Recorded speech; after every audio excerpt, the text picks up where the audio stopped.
ប្រត់អស់ហើយអូនស្ដាយប្រស្ដាយគ្មានស្បាយខ្ញុំហើយលើភ្នំជីវ៉ាអូនជាក្រងបាត់បានដងបងជួបនឹងប្រប្រងនៅពេញចិនដា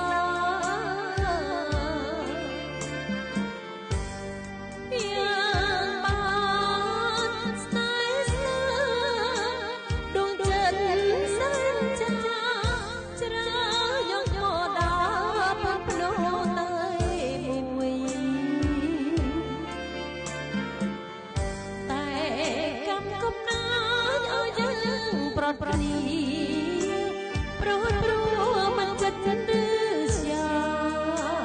ប្រឡ័យស្នេហ៍ឲ្យរំជួយ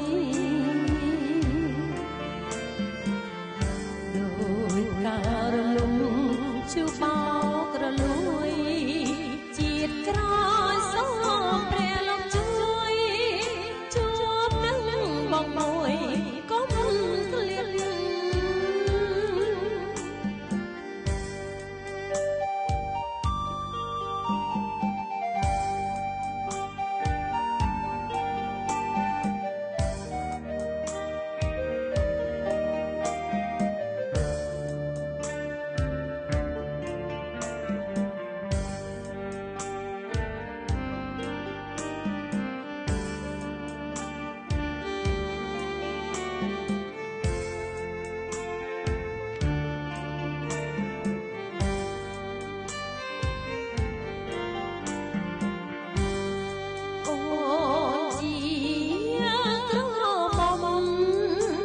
ក្រងបាត់បាន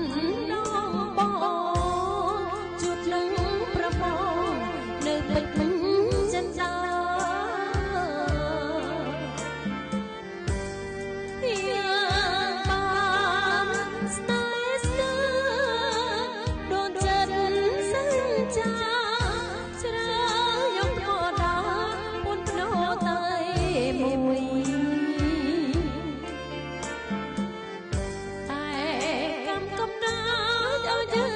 ប្រត់ប្រនី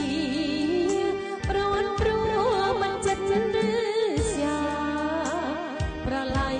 ស្នេហ៍អើយរំជួយ